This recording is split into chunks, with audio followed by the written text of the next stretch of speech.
Saya Andika, guys. Di video kali ini kita kedatangan sebuah paket dari brand yang namanya Press Play. Dan kalau lihat dari paketnya sih kayaknya keyboard ya. Dan langsung aja kita buka, tapi sambil buka seperti biasa, buat kalian yang belum cuci tangan dulu. Kalau udah cuci tangan langsung aja subscribe channel ini, karena di channel ini kita akan membahas informasi menarik mengenai dunia gadget dan juga teknologi yang akan membuat hidup kalian lebih inspiratif dan produktif.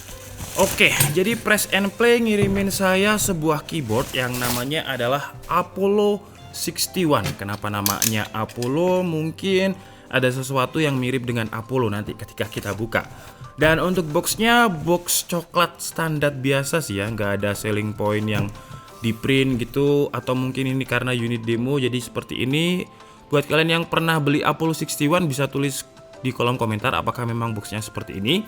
Dan di sini ada beberapa fitur. Jadi dia pakai switch Gateron red switch, kemudian RGB-nya customable, wired USB-C dan wireless connection. Jadi dia bisa dual connection dengan Bluetooth dan juga dengan wired atau kabel. Kemudian dia juga sudah memiliki fitur makro. Oke lah, jadi sekarang langsung aja kita buka.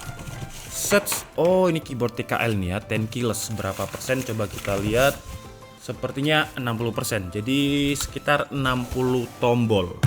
Nah, jadi buat kalian yang mungkin suka dengan keyboard yang portable, yang enggak terlalu besar dan setup kalian kecil, sepertinya ini bakalan cocok banget. Sekarang kita lihat dulu untuk paket pembeliannya. Jadi ada keycap cooler, kemudian ada kabel yang USB-C tadi. Untuk kabelnya juga udah braided ya.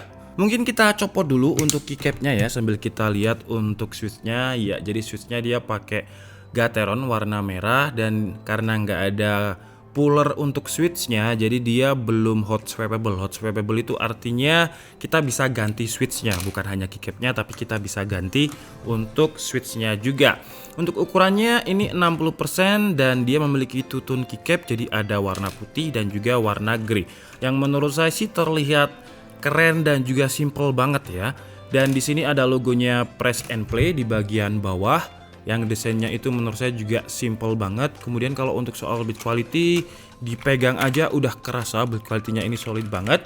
Kemudian di bagian bawahnya terdapat 4 rubber feet kalau misalkan ditaruh di meja biar nggak kegeser-geser. Kemudian juga ada tombol untuk mengaktifkan fitur Bluetooth-nya.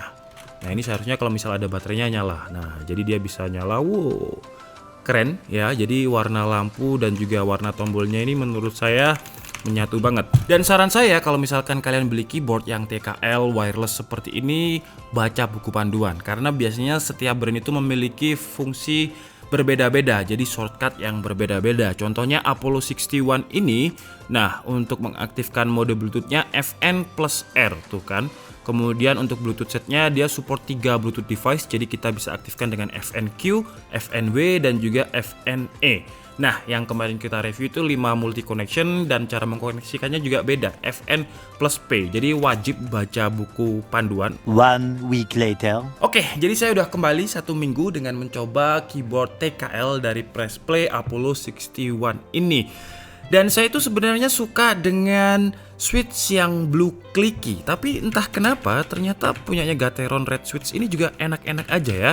Dan kalau kita perhatikan di bagian bawahnya ini sebenarnya tidak ada adjustment untuk mengergonomikan keyboardnya, tapi langsung aja bentuknya itu kayak dipanjangkan. Nah, jadi dia dari sini kemudian ke sini itu udah ergonomik, nggak ada adjustment slidernya. Jadi kalau digunakan untuk mengetik udah enak aja karena dia langsung ergonomik. Tapi yang menjadi kendala untuk saya dari Apollo 61 ini adalah karena saya tidak terbiasa menggunakan keyboard TKL 60% seperti ini. Memang dia secara bentuk jadi lebih setup itu bisa lebih clean, lebih simple, terlihat lebih elegan karena nggak terlalu panjang ya, nggak ada numpad juga. Cuman jadinya perintah functionnya itu banyak banget. Jadi kalau misalkan kalian belum begitu terbiasa menggunakan keyboard TKL 60%, menurut saya akan agak tricky juga. Mungkin butuh waktu sekitar 7-8 hari lah untuk terbiasa. Contohnya saya mengganti tombol yang tanda tanya dan juga garis miring ini dengan tombol arrow atas atau panah atas, karena kalau secara default tombol atasnya itu ada di sini dan dia bergabung dengan tombol shift. Kemudian FN-nya ada di pojok kanan sini. Biasanya FN yang saya pakai itu keyboardnya ada di sini. Jadi benar-benar butuh penyesuaian, dan satu-satunya buku panduan yang saya keep adalah buku panduan dari Apollo 61 ini. Dan kalau kalian perhatikan kan ya, di bagian tombol atas ini yang satu F1 F2 ini benar-benar menurut saya ini terlalu banyak icon ya. Jadi ada angka 1, kemudian ada tanda seru, ada brightness, ada F1. Menurut saya terlalu banyak lah. Mungkin bisa dipersimpel atau diperkecil lagi biar kelihatan lebih clean, lebih minimalis, lebih stilt, dan lebih elegan gitu. Kemudian kalau untuk koneksi Bluetooth-nya sendiri, saya sarankan jangan dipakai untuk bermain game karena masih ada kerasa sedikit delay lah ya, namanya Bluetooth pasti juga ada delaynya. Tapi kalau misalkan kalian gunakan untuk ngetik script, ngetik-ngetik aja ya nggak masalah kalau misalkan mau pakai mode Bluetooth. Dan untuk Bluetooth-nya sendiri, ketika saya pakai dengan RGB-nya nyala itu sekitar 4 hari setengah lah. Mungkin dia akan tambah juga daya tahan baterainya kalau misalkan kita tidak menggunakan mode RGB atau keyboardnya mati. Dan oke lah, jadi mungkin cukup segitu aja ya experience saya menggunakan keyboard Press Play selama 1 minggu ini. Dan kelebihannya dari segi desain saya suka banget, simple. Jadi perpaduan antara casingnya yang hitam dan casingnya ini bener-bener solid, tebel banget, solid banget, kelihatan banget kalau misalkan ini adalah keyboard yang mahal. Dan BTW saya udah tahu harganya itu sekitar 800 ribuan. Kemudian untuk kelebihan lain tentu adalah Gateron Red Switch-nya ini yang dia bisa sampai 50 juta klik. Jadi udah panjang, intinya dia nggak gampang rusak gitulah. 50 juta klik, siapa juga yang mau nyoba ngetik sampai 50 juta klik. Dan ternyata feelnya Red Switch dari Gateron ini saya suka.